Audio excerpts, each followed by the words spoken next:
Bueno, muchas gracias y felicidades a los organizadores por este evento. Y voy a hablar de la alfabetidad lúdica. Bueno, les voy a contar un poquito de dónde surge esta investigación. Eh, yo me encontré hace algunos años con este reporte en donde se hablaba de las habilidades que son necesarias en el siglo XXI, pero de todos los profesionales, ¿no? O sea, esta asociación en CREL hizo un estudio y entonces identificó, pues digamos, 4 grandes grupos de habilidades que son necesarias para poder ser un profesionista en el siglo XXI. Entonces, bueno, dentro de estos 4 grupos estaba la alfabetización, bueno, la alfabetidad en la era digital, el pensamiento inventivo, la comunicación efectiva y alta productividad, ¿no? Y me llamó mucho la atención este informe, y dentro de este informe pues estaba la alfabetidad visual, ¿no? Aquí la vemos dentro de la era digital, la alfabetidad visual e informacional, ¿no?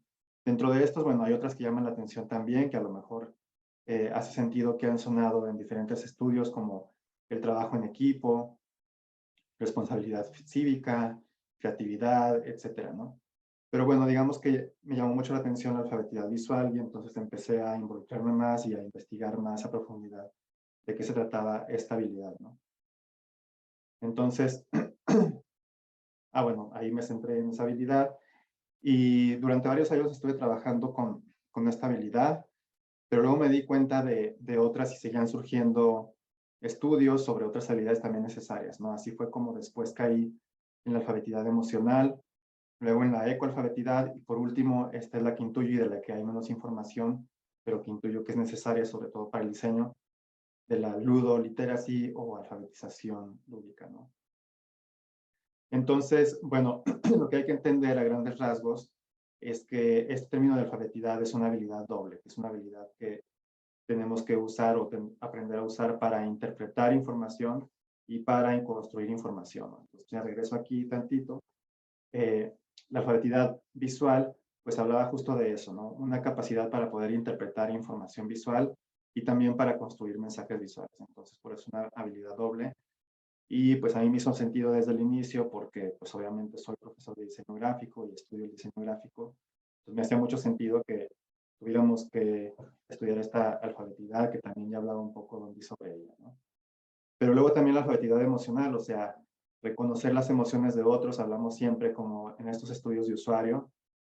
Entonces era súper importante, o es súper importante saber reconocer a los usuarios sus emociones para poder diseñar mensajes que puedan impactar en esas emociones. La ecoalfabetidad se refiere más bien a un pensamiento sistémico, a entender cómo eh, modificar algo o intervenir en algún lugar va también a impactar en otro lugar al mismo tiempo, ¿no? Esta forma de pensamiento sistémico. Ok. Y por último, la alfabetidad lúdica, que es la que vamos a trabajar ahora. Entonces, otra vez, la alfabetidad vista como una habilidad doble de interpretar y de construir. Rápidamente les cuento que la teoría del juego, pues, se ha usado en muchos aspectos, ¿no? Por ejemplo, bueno, hay estudios que buscan cómo el juego es una forma en que distintas especies pueden interactuar a través de la comunicación simbólica. También que el juego ha estado presente desde los principios de la especie humana y por lo tanto está muy vinculado a la cultura. El juego como arte y como forma de apropiarse de comportamientos sociales. La capacidad cooperativa del juego, la capacidad de generar acuerdos.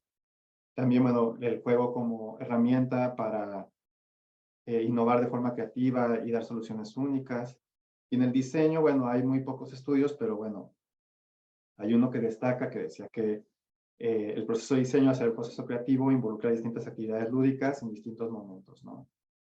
Entonces, bueno, por eso es importante. También una de las que más ha avanzado, pues es el juego y sus ventajas como campo de estudio para el aprendizaje y cómo aplicar la famosa gamification y cómo aplicar algunos conceptos del juego para promover el aprendizaje significativo, ¿no? Y la que más ha avanzado, pues es en los videojuegos. Hay muchos estudios sobre esto de los videojuegos y cómo mejorar y cómo ser más envolventes y cómo proveer experiencias significativas, etcétera, ¿no? Entonces, bueno, hay un autor que propone ludonismo, este concepto, como para llamar a todas estas teorías que buscan enriquecer el proceso de diseño a través de la teoría del juego, que es donde caería pues esta ponencia. Y bueno, a grandes rasgos yo estoy tomando la definición de juego. Lo que voy a hacer es, con la definición de juego, tratar de identificar aquellos aspectos que podrían proyectarse como una habilidad, ¿no? Entonces, esta es la definición de Huizinga, que es uno de los principales teóricos del juego. La voy a leer tal cual, ¿no? Es una acción o ocupación libre que se desarrolla dentro de unos límites temporales y espaciales determinados según reglas absolutamente obligatorias, aunque libremente aceptadas. Acción que tiene su fin en sí misma y va acompañada de un sentimiento de tensión, de alegría y de la conciencia de ser otro modo que en la vida corriente. Y entonces yo aquí identifico tres que yo denominé como atributos lúdicos, con los cuales se puede trabajar para hablar de una habilidad pues más compleja y lo voy a ir desglosando, ¿no? Entonces, bueno, el primero dice: el juego es una acción, ocupación libre, sobre todo lo de los límites temporales y espaciales, ¿no? Entonces, ¿cómo podemos interpretar esto de los límites temporales y espaciales? Bueno, pues el diseñador debe ser capaz de identificar cuáles son los límites temporales y espaciales de un proyecto. Así es como la teoría del juego, en este atributo lúdico que yo le llamo, podría impactar directamente en el diseño. ¿Y cómo se traduce a una alfabetidad lúdica? Bueno, ante un problema dado, un reto o una necesidad, la alfabetidad lúdica significa la habilidad de reconocer. Es una capacidad para poder reconocer y enmarcar esos límites, ¿no? Nos enfrentamos a un proyecto y entonces, ok, ¿cuáles son los límites temporales y espaciales? Entonces ahí es donde la alfabetidad lúdica entra en juego. En otras palabras, dónde y por cuánto tiempo se juega se traduce a saber dónde diseñar y la duración de la intervención. Vamos con el segundo atributo lúdico, según reglas absolutamente obligatorias, aunque libremente aceptadas, ¿no? Aquí lo de las reglas, pues es algo como muy característico del juego y yo lo interpreto así, ¿no? El diseñador debe ser capaz de reconocer cuáles son las reglas en el contexto específico para el que se diseña. Es decir, que en cuanto a alfabetidad lúdica, sería una capacidad que permite descubrir cuáles son los acuerdos. O sea, si sabemos cuando diseñamos para grupos particulares, para edades particulares, pues hay acuerdos implícitos que tenemos que tener como diseñadores la capacidad de reconocerlos, ¿no? Entonces, por eso la alfabetidad lúdica, la capacidad que permite descubrir cuáles son los acuerdos o directrices implícitos que rigen las interacciones en un grupo social. Para diseñar es necesaria la capacidad de identificar los acuerdos en un determinado contexto social para poder moverse y plantear estrategias dentro de él. Luego, el tercer y último atributo lúdico es esta conciencia de ser de otro modo, que es uno de los más importantes, que a mí me parecieron más interesantes de trabajar, ¿no? Y entonces el diseñador debe tener la capacidad de visualizar cómo puede proveer un modo de ser distinto, ¿no? O sea, una capacidad de identificar modos de ser actuales y proyectar modos de ser distintos. Ahorita hablo un poquito más sobre esto de el modo de ser. Para diseñar es necesaria la capacidad de identificar los modos de ser actuales y sus relaciones y conseguir modos de ser distintos y así desarrollar las mejores rutas, artefactos, objetos para acceder a ellos, ¿no? Entonces, bueno, a grandes rasgos, estas son las tres capacidades necesarias que yo identifico que podrían formar lo que denomino como alfabetidad lúdica, y son capacidades necesarias en el proceso interpretativo constructivo del diseño. Como recordábamos, la alfabetidad requiere de esta habilidad doble, ¿no? Entonces, bueno, para hablar un poquito más a profundidad de lo de los modos de ser, pues es necesario, por ejemplo, a lo mejor a la hora de diseñar una silla, ¿no?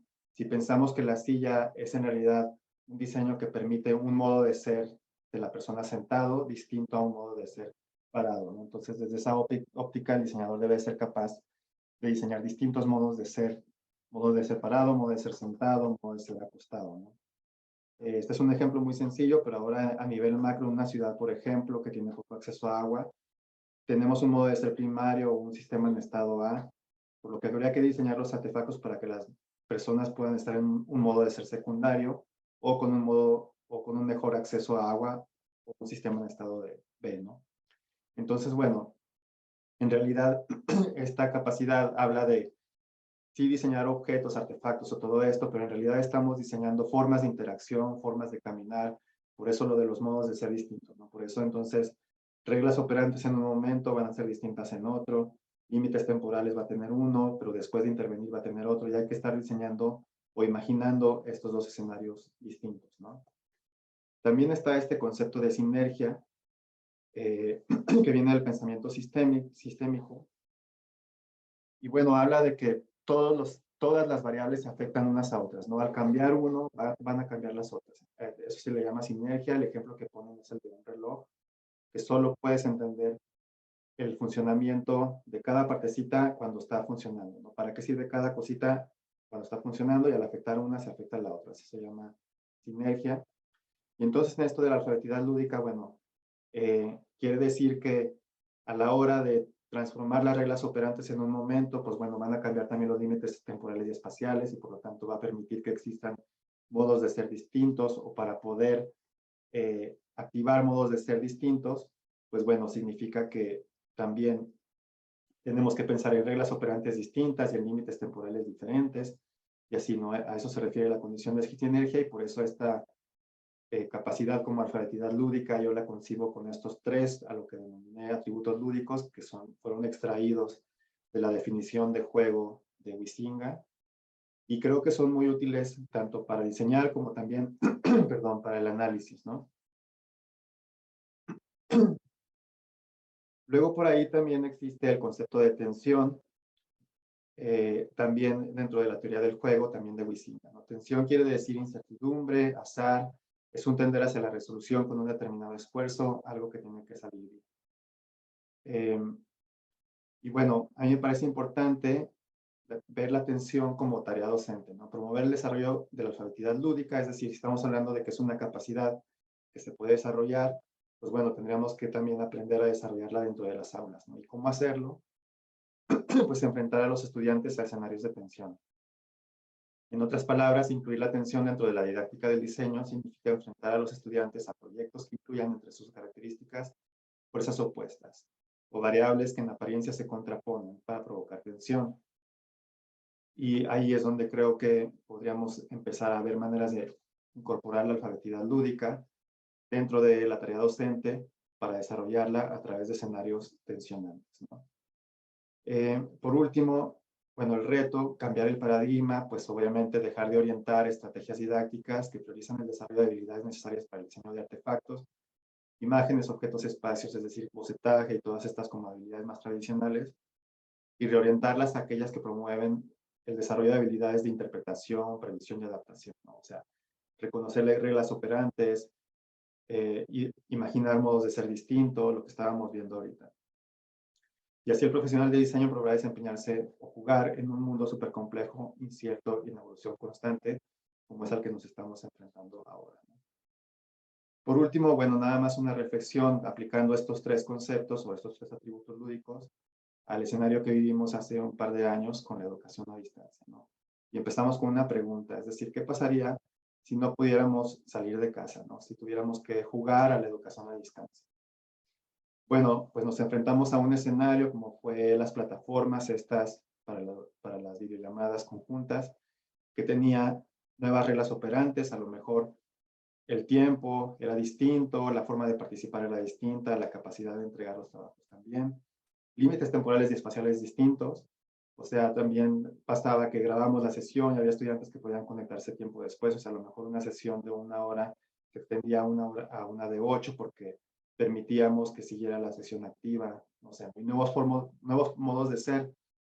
A mí me tocó, por ejemplo, de pronto estudiantes que no participaban nada en clase, muy callados y de repente como estaba la posibilidad del chat, participaban todo el tiempo, compartían información, de pronto había 2 discursos al mismo tiempo, o sea, el que estaba sucediendo en la sesión con el micrófono abierto y el que estaba sucediendo en el chat, y entonces permitió nuevos modos de ser, ¿no? Entonces, esto es nada más un ejemplo de cómo estos tres atributos que extraje de la teoría del juego de Huizinga pueden servir también para el análisis, pero que también los tres al mismo tiempo conforman una habilidad que yo denomino como alfabetidad lúdica, que puede ser muy nutritiva para el desarrollo de proyectos de diseño y por lo tanto para que los profesionales de diseño la incorporen dentro de su serie de habilidades y puedan ser mejores diseñadores ante un mundo como el que vivimos ahora, completamente cambiante, un entorno complejo que tiene que considerar variables distintas, ¿no?